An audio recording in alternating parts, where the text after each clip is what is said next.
Aqui estamos mais uma vez agora para tratar da parte estrutural de transformadores de potência.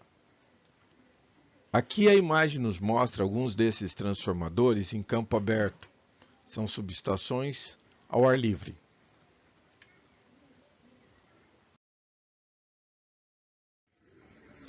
Alguns serviços são sempre necessários para você poder garantir a segurança nesse tipo de equipamento. Aqui nós temos os serviços que são envolvidos, que são necessários, e cada um deles tem suas próprias regras, porque seguem diversos tipos de normas. Então, por exemplo, coleta de amostra de óleos e fluidos isolantes, que pode apresentar ao longo do tempo desgastes, a presença de partículas envolvidas. Existe também o processo de substituição de fluidos e óleos isolantes e também existem coisas como as medições de grandezas elétricas, como isolamento, níveis de tensão, proteção, características dielétricas. Inclusive tem um ensaio bem particular aqui em cima, que é o ensaio de rigidez dielétrica nas EPIs e nas EPCs. Também existem os ensaios elétricos de transformadores, que são extremamente específicos, e também envolve, em alguns casos, o ensaio em cabos elétricos, que também está aqui presente.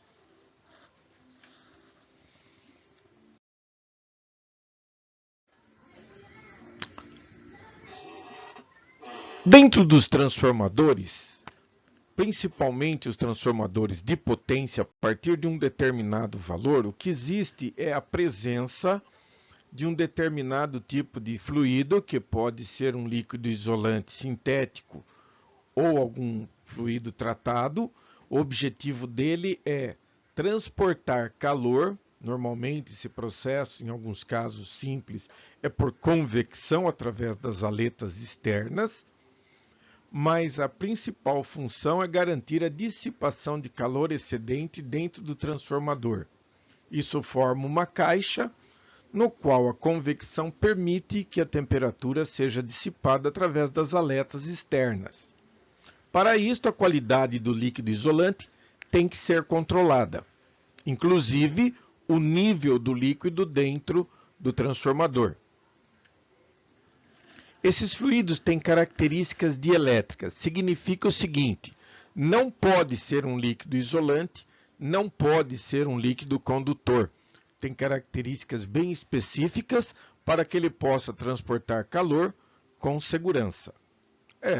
Porque ele transportando calor para as aletas externas, isto permite que haja troca de calor entre a parte interna, que é maior, e a parte externa, sem que, no entanto, ocorra fuga de corrente elétrica que possa causar qualquer tipo de problema externamente. Eles normalmente, como eu havia falado, são feitos à base de óleos minerais ou produtos sintéticos. Quando for óleo mineral, normalmente são óleos minerais desmineralizados para evitar a presença de partículas condutoras elétricas. A função é promover a remoção do calor gerado internamente nas bobinas do equipamento, quer ele seja o transformador ou algum outro tipo de dispositivo magnético. A verificação é muito importante. É necessário que nós saibamos quais são as condições físico-químicas do material existente dentro dos transformadores para garantir uma segurança maior para quem opera e uma vida útil maior do equipamento que está sendo tratado.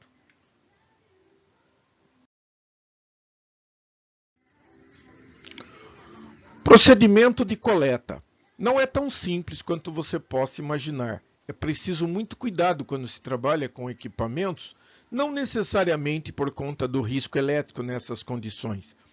Mas acontece o seguinte: se o procedimento for mal feito, pode causar problemas ao equipamento, ao operador e ao meio ambiente, como você mesmo vai perceber. As normas para isto são a NBR 7070 e a NBR 8840. Nosso curso não detalha conteúdo de norma, mas nós lembramos quais sejam elas de acordo com as informações que para nós foram passadas. O líquido que está lá dentro, que é isolante, o fluido deve ser tratado da seguinte forma. Quando se vai tratar do manuseio, é necessário utilizar um creme de proteção de mãos e luvas de látex nitrílicos, além das EPIs conforme a NBR 10. Motivo disto: pode haver algum tipo de reação química que cause algum problema ao operador, então daí a necessidade de uma luva específica e algumas EPIs conforme as condições operacionais. Outra coisa é que o material que você estará tratando, você está coletando material de fluido interno, que são fluidos que têm, eles são muito pegajosos em alguns casos, depende do nível que você estiver trabalhando. Nesse caso, tem que ser utilizado material para contenção de qualquer tipo de vazamento que possa ocorrer, a fim de que você elimine qualquer possibilidade de contaminação do solo ao redor do equipamento. Pode ser feito com tempo seco ou chuvoso. Se for num tempo mais crítico, que é o chuvoso, sugere-se não, exige-se no mínimo a temperatura do ar ambiente.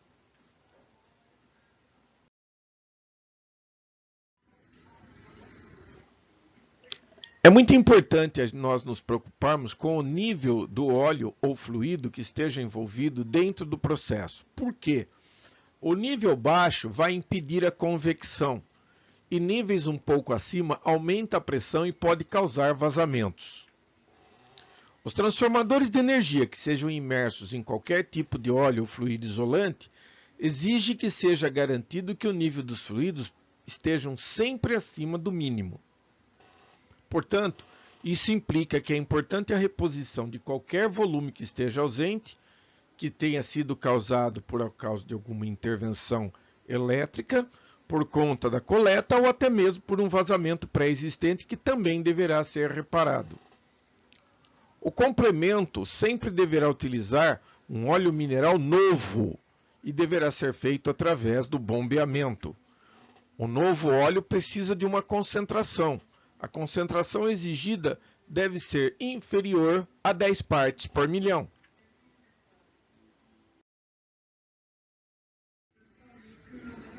O tratamento para este equipamento. Como que é feito o processo de coleta? Primeiro, uma limpeza externa da máquina do transformador para impedir que sujeira e dispositivos indesejáveis possam estar contaminando as amostras. A remoção de de resíduos produzidos na realização dos serviços. Vejam, ocorrem momentos em que você pode, ao mover alguma peça, ter a formação de uma pequena crosta. São sujeiras naturais que devem ser removidas antes da extração do material para amostra da qualidade. Para isso, muitas vezes, também é necessário uma inspeção visual. Por exemplo, eu preciso verificar se ocorrem pontos de vazamento, é preciso saber se tem vazamento nas juntas ou mesmo nos radiadores, que são as aletas externas. Sim, posto que o equipamento fica exposto ao tempo, normalmente pode ocorrer a formação de algum vazamento com o tempo por conta de corrosão. As buchas isolantes são pontos frágeis também. Normalmente podem causar vazamento e perda de energia. Normalmente pode apresentar trincas com o tempo por conta do ressecamento. O estado da pintura também é muito importante, porque se você conservar o seu equipamento bem protegido com tinta específica, ele está livre de pontos de oxidação desnecessárias. E finalmente uma coisa que nós, estudantes, precisamos ter na nossa mente. Quando são cobrados de nós a parte escrita, a parte detalhada, você precisa lembrar que você, durante um procedimento de qualquer espécie, precisa providenciar a apresentação de laudo do produto. E isso exige conhecimento de escrita, conhecimento de norma e, obviamente, estudo. O relatório técnico é o produto final de todo o trabalho que for feito. Quanto mais ele for primoroso, melhor o resultado para as sequências que vêm posteriormente, tais como reparo, manutenção, conservação e mesmo identificação e correção de problemas existentes no produto ou no processo.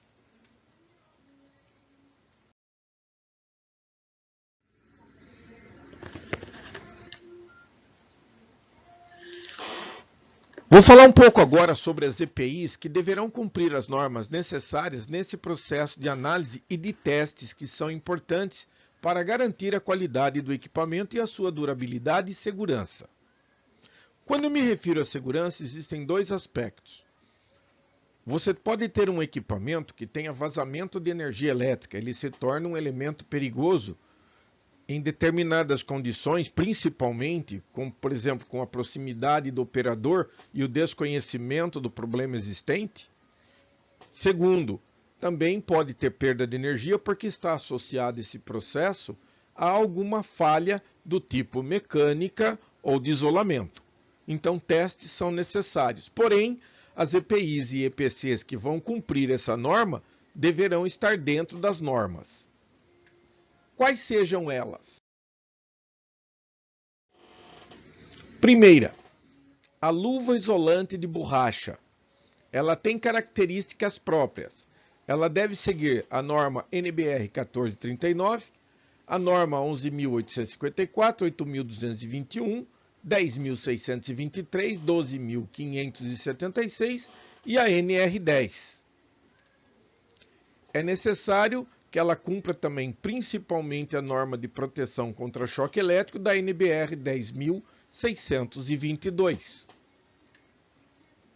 O ensaio é dimensional e os critérios para aprovação estão relacionados à espessura, tamanho e comprimento, porque eles têm normas diferentes por conta do material composto. Um dos ensaios mais críticos é a tensão de perfuração. Por quê? Pouca gente sabe, mas de acordo com a NR10, ela nos mostra na questão da segurança que uma luva, se tiver apenas um pequeno furo, do tamanho de um furo de alfinete, produz um ponto de entrada que pode ser fatal para o operador. Então, testes específicos são estabelecidos. O critério para aceitação neste caso de manuseio, a luva tem que suportar uma tensão alternada nominal de acordo com a classe CA durante 3 minutos, com corrente de fuga de acordo com o comprimento. Como eu havia especificado, você tem luvas com diversos tipos de comprimento. Isto garante para elas um caminho mais longo para qualquer tipo de trajeto da corrente elétrica. E isso, obviamente, que muda as características. Não se relaciona com os 3 minutos, mas a corrente de fuga de acordo com o comprimento da luva.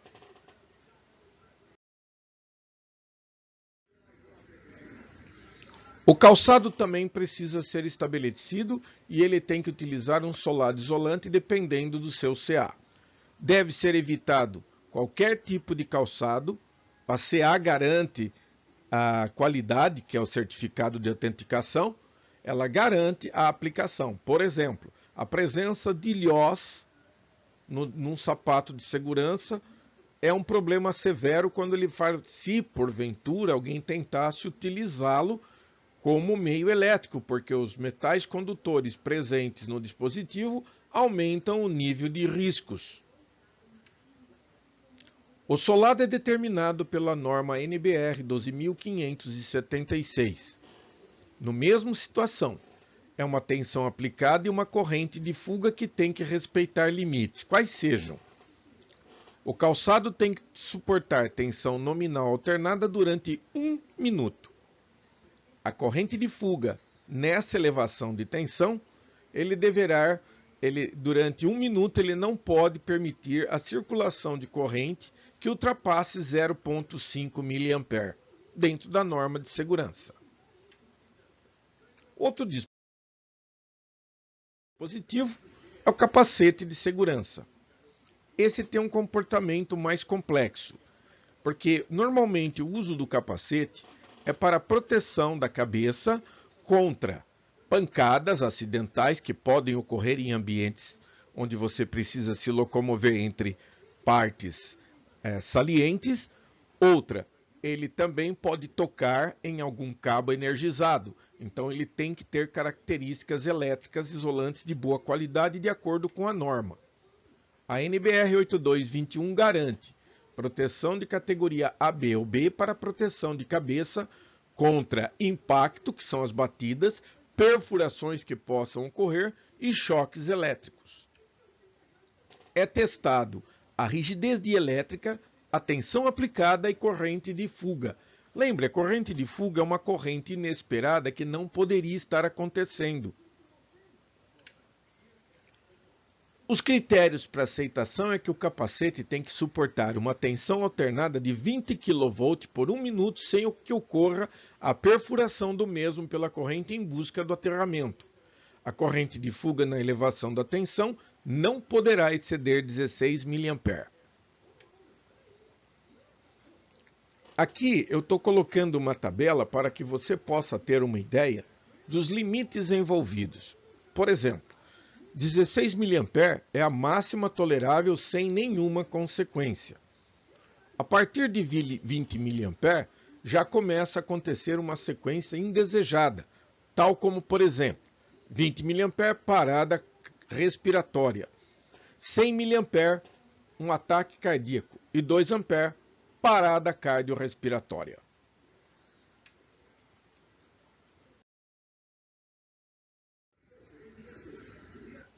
Este é o bastão e varas de manobra isolante, que normalmente são utilizados em equipamentos de alta tensão.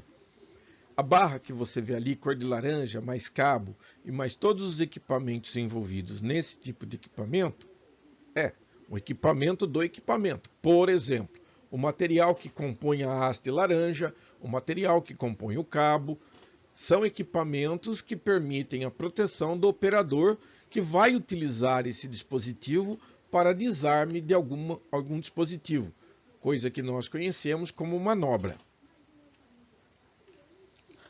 A norma que rege a proteção e funcionalidade desse dispositivo é a NBR 11.854. O ensaio disso daí envolve medida da rigidez dielétrica, tensão aplicada e a corrente de fuga. Gostaria de lembrar um pequeno detalhe de novo sobre a questão da rigidez dielétrica. Esse nome é estranho, né? Então, acontece o seguinte: meios podem ser isolantes, condutores, supercondutores, semicondutores, e isto está relacionado com uma condição chamada rigidez dielétrica, ou seja, é a resistência, é estranho o termo, não é correto resistência, mas o que acontece? A rigidez dielétrica é a resistência que o material envolvido apresenta contra a circulação de corrente elétrica. Então, essa rigidez dielétrica pode variar de um extremo ao outro. Então, cabe ensaio e a norma estabelece qual deve ser o valor da rigidez dielétrica dimensionada para você não estar sujeito a riscos. Evidentemente que a tensão aplicada tem tudo a ver. Se você trabalhar com 13 kV, é um tipo de equipamento. Se você trabalhar com 22 kV, é outro equipamento. E aí, segue para frente. Os critérios exigidos são estes. Este material tem que suportar tensão alternada nominal. O nominal é nominal do equipamento, não da rede. Você não pode usar um bastão estável. Vou chutar bem baixo. Você não pode usar um bastão de 127 para trabalhar numa tensão de 220. Então, nós estamos falando sobre a tensão, considerando que o equipamento está trabalhando dentro da norma para o qual ele foi construído. Então, assim, ele tem que suportar uma tensão alternada durante 1 minuto com corrente de fuga que vai depender do diâmetro da haste. Então, aqui é apenas um exemplo. Cada caso tem que ser avaliado individualmente, respeitando a NBR 11854.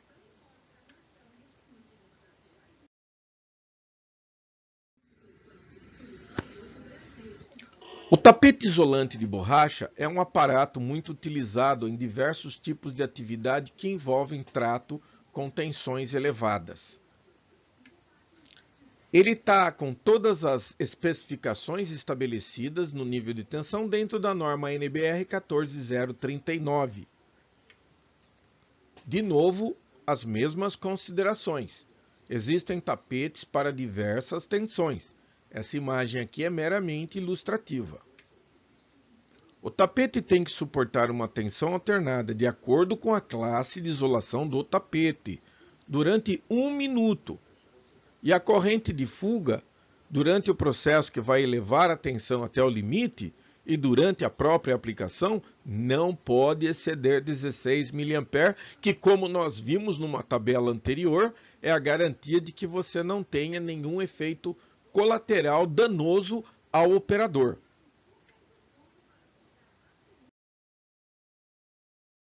Outro aparato é a manta isolante de borracha.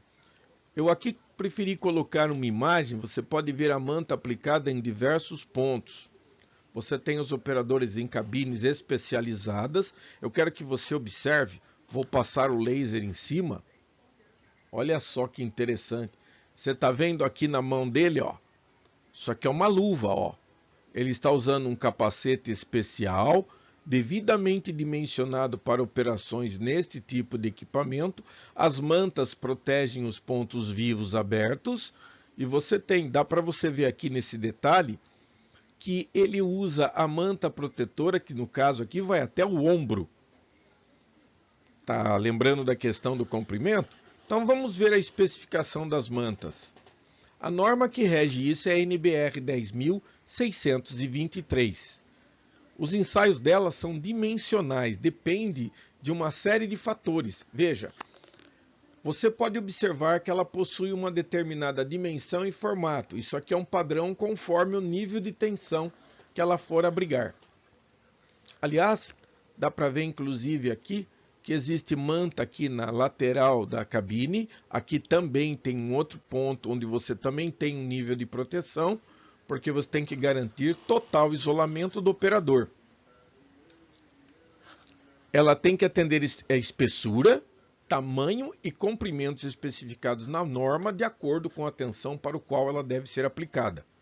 É mais ou menos o seguinte, pessoal. Se você pegar um esparadrapo e for fazer o isolamento de uma emenda de um cabo de 127 volts, isso é completamente fora de norma. O esparadrapo não foi feito para isso. A norma deve proteger contra choque elétrico de acordo com o nível de tensão estabelecido pela NBR 14039. De novo, o ensaio vai ser feito sobre a rigidez dielétrica, ou seja, a capacidade do material de conter a circulação de corrente elétrica, a tensão aplicada e a corrente de fuga.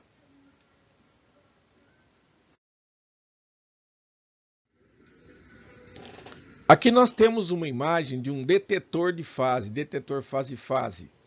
Observe, o operador segura na mão o cabo verde. Aliás, na área elétrica é muito interessante, alguém já deve ter notado, cor de laranja viva, vermelho vivo, verde vivo.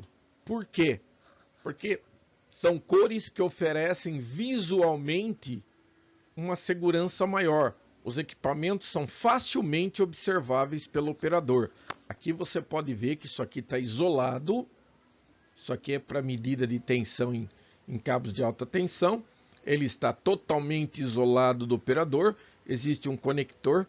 Eu vou ser sincero, eu não tenho muita ideia de que material seja este conector. Mas ele tem que apresentar uma rigidez física suficiente para esta peça não se mover. A fixação tem que ser perfeitamente ajustada e com a mínima condutibilidade elétrica, ou seja, a maior rigidez dielétrica possível. E aqui nós temos um equipamento altamente especializado.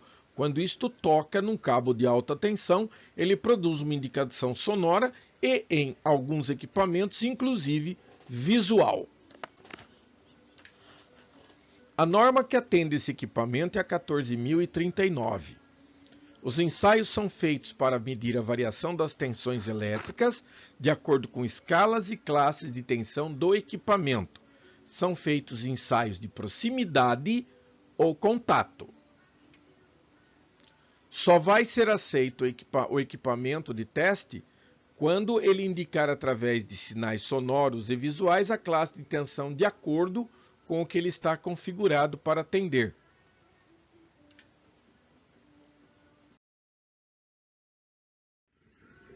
Máscara facial. Existem operações onde a máscara facial é muito importante. De novo, aqui é apenas uma imagem ilustrativa. Algumas são soltas diretas sobre o rosto, algumas têm protetores auriculares, é o caso do primeiro modelo aqui, conforme você pode ver. Esta daqui está acoplada, é acoplado. Isso aqui não é dois equipamentos, é uma coisa só. Porque qualquer coisa que você adapte que seja de má qualidade, pode induzir a riscos de mau contato aqui ou de fixação indevida e eletrocutar o cara dentro do capacete.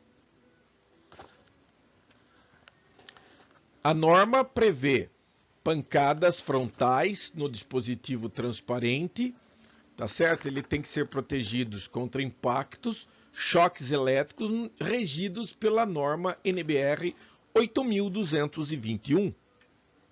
De novo, rigidez dielétrica, tensão aplicada e corrente de fuga. Porque existem diversos protetores faciais que são construídos de acordo com a norma exigida. São aplicações diferentes, equipamentos diferentes. Por isso eu mencionei de ser apenas ilustrativo. Os critérios de aceitação. Uma máscara para trabalhar com alta tensão deve suportar uma tensão alternada de 20 kV por 1 minuto sem perfuração. A corrente de fuga, nesse processo de elevação de tensão, e mesmo durante a própria aplicação, não deve exceder 16 mA. Lembrando de novo, 16 mA é um nível de corrente elétrica que ainda não causa nenhum prejuízo ao operador.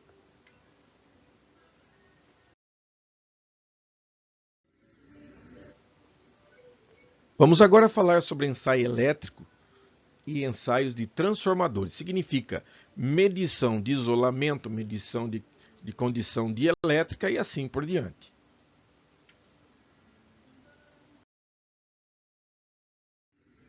Vamos começar pelo ohmímetro. É evidente, de novo, sofre do mesmo problema. Por exemplo, este ohmímetro que eu estou mostrando aqui, ó, ele está configurado para trabalhar em escalas de 10.000 volts. O detalhe curioso, tem gente que pensa, o ohmímetro vai ser ligado no equipamento energizado. Não, o equipamento não pode estar energizado para você medir resistência e isolamento. Tudo bem? Não é feito com equipamento vivo, até porque a medida de resistência, que é o ohmímetro, se você ligar ele com a energia ligada, você transforma ele numa pasta. Ele queima. Tudo bem? Não é tão elementar assim. Aqui é um modelo de até 10 kV, ou seja, ele mede um tipo de resistência, seja a resistência entre um cabo e terra, entre dois cabos, resistência de isolamento de cabo, ele vai medir para condições que vão operar na faixa de 10 kV. Evidentemente que existem outros tipos de equipamento.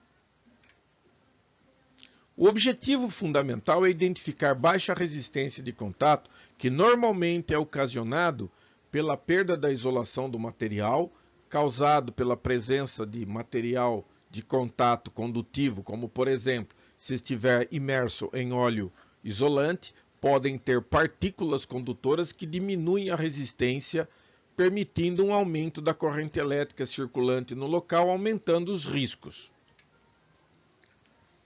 Lembrando que quando uma corrente percorre um contato, ela aumenta a temperatura do mesmo. É um processo que é natural, desde que controlado não é problema. Condutores elétricos não requerem ensaios em serviço. Não se faz medida de dispositivos de condutores elétricos quando eles estiverem em operação. Porém, juntas, que são as emendas, proteções e etc., e conexões podem ter problemas. Aqui, neste caso, é perda de potência Joule, portanto, é Watt.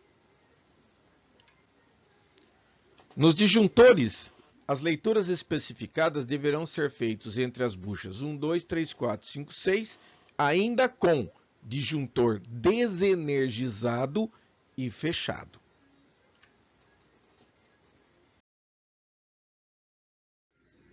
Megômetro. Dentro dos equipamentos utilizados pela Lorenzini, este é o equipamento utilizado nos laboratórios deles para que você faça a medição de... Também é o mímetro. A diferença, vou aproveitar aqui para quem tem ainda alguma dúvida, a diferença entre o megômetro e o ohmímetro, ambos são equipamentos para leitura de resistência. O termo resistência está associado ao dielétrico.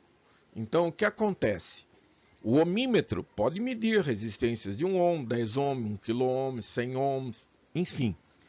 Um mega-ohmímetro, um megômetro, é um aparelho para medir resistências muito altas. Por exemplo, entre duas hastes de aterramento, existe a terra entre as duas hastes do aterramento. E você diz, ela está isolada. Não. Existe terra entre elas. Ou uma terra comum ou uma terra tratada. Eu preciso de um equipamento capaz de superar a resistência elevada desse dispositivo para me dizer quanto que ela representa para a corrente elétrica. Aqui o megômetro se encaixa. Então, portanto, é claro, ele mede resistência de isolação. Aplica-se tensão contínua num isolante. A corrente que circula através deste isolante tem 3 componentes importantes que devem ser avaliados utilizando-se o megômetro. Primeira, a corrente de carga de capacitância. Todo material possui uma pequena capacitância parasita natural produzida pela constituição atômica dele. Qualquer material, mesmo isolante. Então, existem técnicas para você poder ensaiar e garantir a qualidade deste isolante. Corrente de absorção dielétrica. Significa o seguinte, algumas correntes podem ser absorvidas pelo dispositivo pela capa isolante.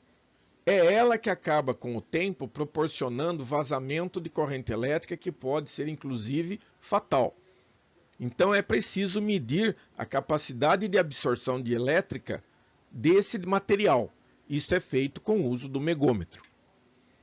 Outra coisa, como uma é consequência da outra, consequentemente, se a absorção dielétrica, se a capacitância não contribuírem, pode ocorrer fuga de corrente, mesmo através do isolante.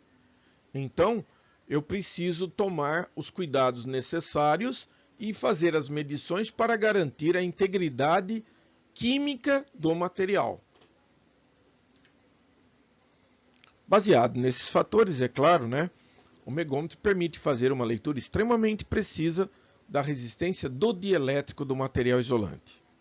Lembre-se, a condição dielétrica, a resistência dielétrica, é a capacidade que o material tem de resistir à circulação da corrente elétrica. Mas não é resistência.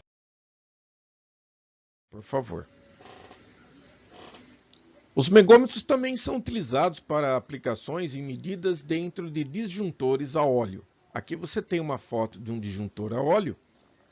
Então é um dispositivo de manobra, mas aqui você pode perceber que ele é para alta tensão, E ele tem alguns itens que são críticos na mecânica do funcionamento deles, porque são através dele que você liga ou desliga a passagem da corrente.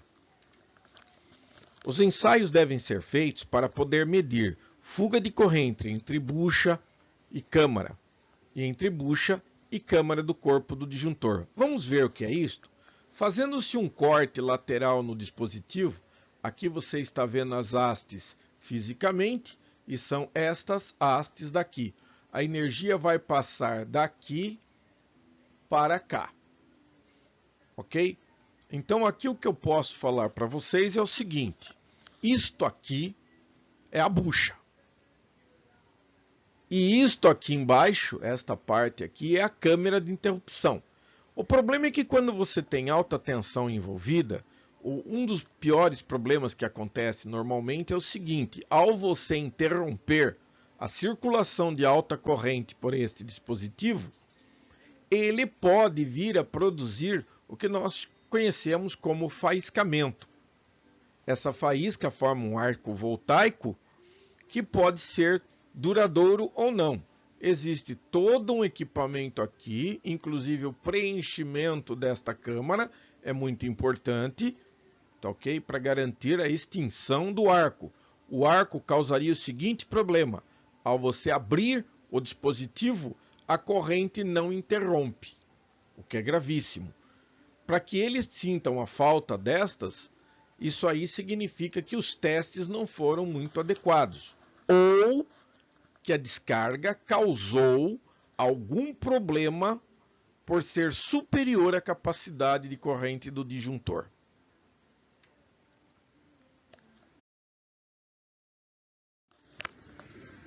Um transformador também pode ser testado com o megômetro. O que eu faço? No transformador existem também alguns pontos críticos que devem ser testados.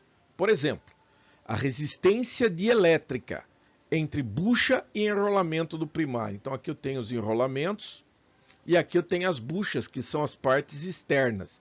Tem as buchas de alta tensão, temos as buchas de baixa tensão e aqui nós temos o tanque, que normalmente é preenchido com óleo especial, desmineralizado, ou então ele é artificial, tudo bem?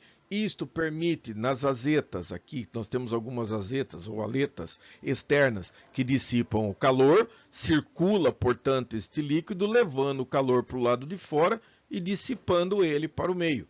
Porém, esses elementos estarão todos em contato, consequentemente eu preciso medir a resistência dielétrica, ok? Vamos lá.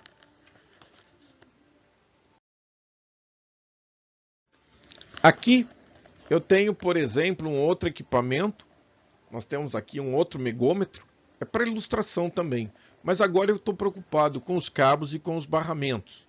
O megômetro também deverá se certificar. É um instrumento que vai ser usado com os cabos e barramentos desenergizados. Ele vai ser utilizado para fazer testes de vazamento de energia elétrica através do dielétrico de isolante. Normalmente, os ensaios são em relação à terra e fases, ou seja, fase-fase, fase-terra. A tensão de ensaio, geralmente, é acima de 2.500 volts.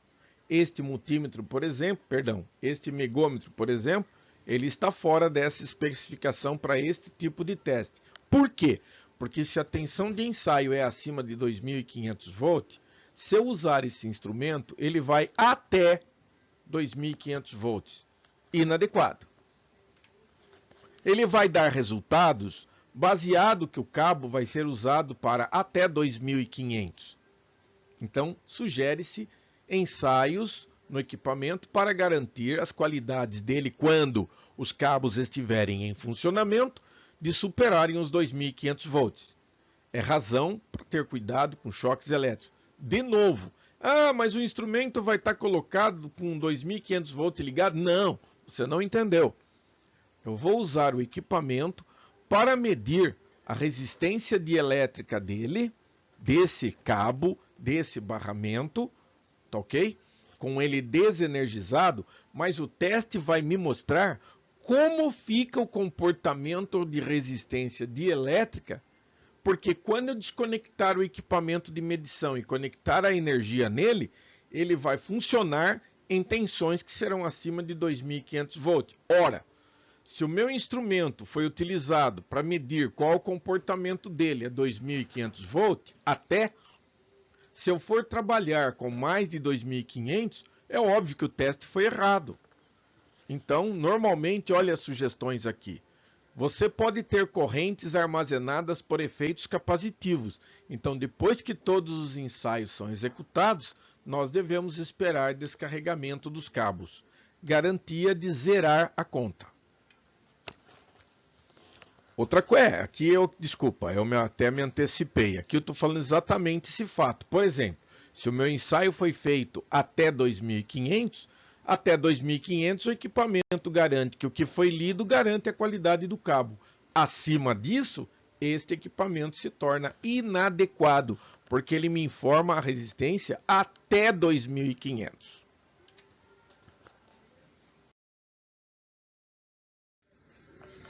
TTR. Transformer Turns Ratio. Então, o que nós temos aqui? É um instrumento conhecido como TTR. Aqui nós temos, inclusive, um equipamento utilizado pela Lorenzini. E o que ele mostra para nós é o seguinte: para que serve ele? Esse instrumento permite medir com precisão a relação de espiras de um trafo. Você não pode se esquecer que nós temos que a relação A, minúsculo, é igual a N1 sobre N2, ou seja, número de espiras do primário por número de espiras do secundário. Esta relação de espiras, A, eu teria que ter, por exemplo, tente imaginar desta forma: tem um transformador, esse transformador tem características elétricas expressas, normalmente não tem o número de espiras. Se eu precisasse saber a relação de espiras, eu preciso desse instrumento. Ele mede precisamente qual é a relação N1 para N2, enrolamento do primário pelo secundário. É interessante, sabe por quê? Porque como esse instrumento permite considerar as perdas de diversas espécies, ele me dá o valor real do A, porque o A é teórico. Você enrola um transformador, sei lá, 100 espiras no primário, 10 espiras no secundário. Óbvio que isso não tem nada a ver, é só um exemplo. Mas se você tem essa relação, você tem 100 para 10, que é 10. A proporção seria 10. Mas é uma proporção teórica. O instrumento me permite saber quanto que é o real, que inclui a afetação, inclusive do material que preenche os transformadores.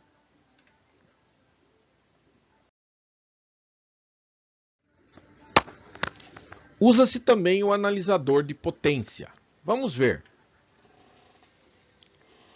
Ele vai fornecer informações sobre a isolação do sistema quando ele estiver em funcionamento normal, ok? Ele vai me informar quais são as perdas em watt e qual é a relação de tensão ampere que circula no dispositivo, ou mesmo que você possa referenciar. Porque veja bem, se você tem a tensão e se você tem a corrente, você tem, na verdade, a potência do dispositivo. Esse instrumento fornece medidas exatas sobre as condições do dispositivo em funcionamento. A finalidade? Detectar falhas ocasionais. Falhas ocasionais na isolação, pessoal, às vezes são pontos frágeis no verniz, pontos frágeis nas conexões, pontos frágeis na pressão interna do óleo, uma série de valores que devem ser levados em conta. Ele consegue medir a isolação elétrica de bucha e ainda identifica os potheads, que são pontos de isolamento que podem ter aquecimentos. É mais ou menos se você imaginasse o seguinte: você tem uma lâmpada, é por imaginação, por favor. Você tem uma lâmpada que você pudesse olhar a luz dela, e notar que existem alguns pontos visíveis que estão mais fracos do que o resto. Esses pontos são pontos fracos, são pontos que têm problemas. Com o passar do tempo, eles vão parar de fazer a função dele e a lâmpada deixa de funcionar. Então, eu posso identificar pontos de aquecimento em disjuntores, para-raios, transformadores, mesmo dentro do óleo isolante.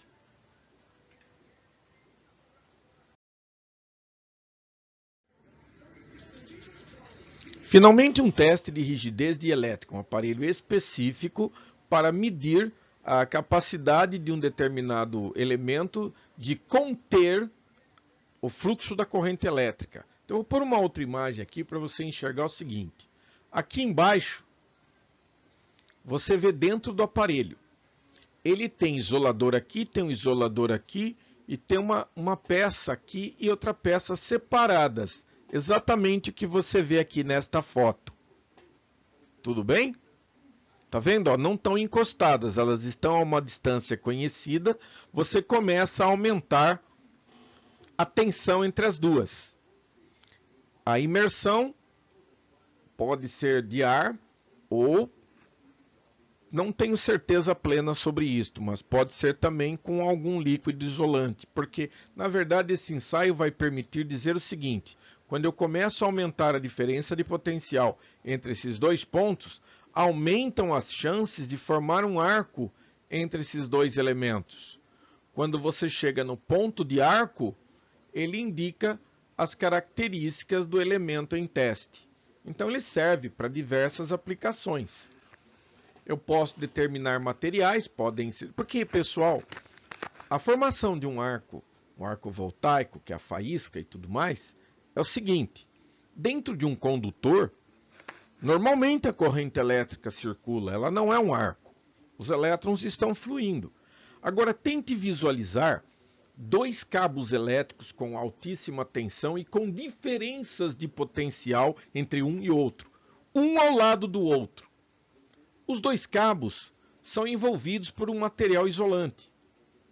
Se a diferença de potencial aumentar entre os dois cabos, pode ser que ocorra em algum ponto frágil do cabo a formação de um arco entre os dois cabos, causando danos, perda de energia e até mesmo desativando toda uma rede. Então a distância entre dois cabos sem revestimento isolante, a distância entre cabos que são apoiados em isoladores, todos esses tipos de partes que estão envolvidas em manter os cabos separados, mesmo com diferença de potencial entre ambos, o que não é incomum. Quando você tem um trifásico, por exemplo, você tem 3 fases, elas têm o mesmo valor nominal, porém elas estão defasadas em 120 graus. Consequentemente, na medida do tempo, ao longo do tempo, sempre existe diferença de potencial entre os 3 cabos. Se o isolador ou a distância for devidamente considerado, e eu posso medir isto usando este aparelho que mede rigidez dielétrica, eu posso dimensionar com precisão a segurança entre os cabos. Isso envolve, obviamente, material isolante, como fluido hidráulico, ou algum outro tipo de material que reveste, protege ou conduz calor.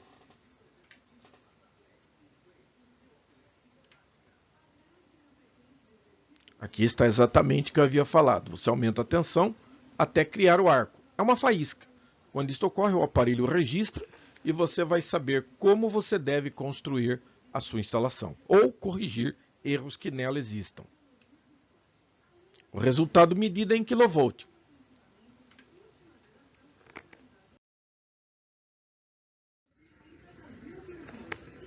Muito obrigado pela sua atenção. Até mais. A gente se vê por aí.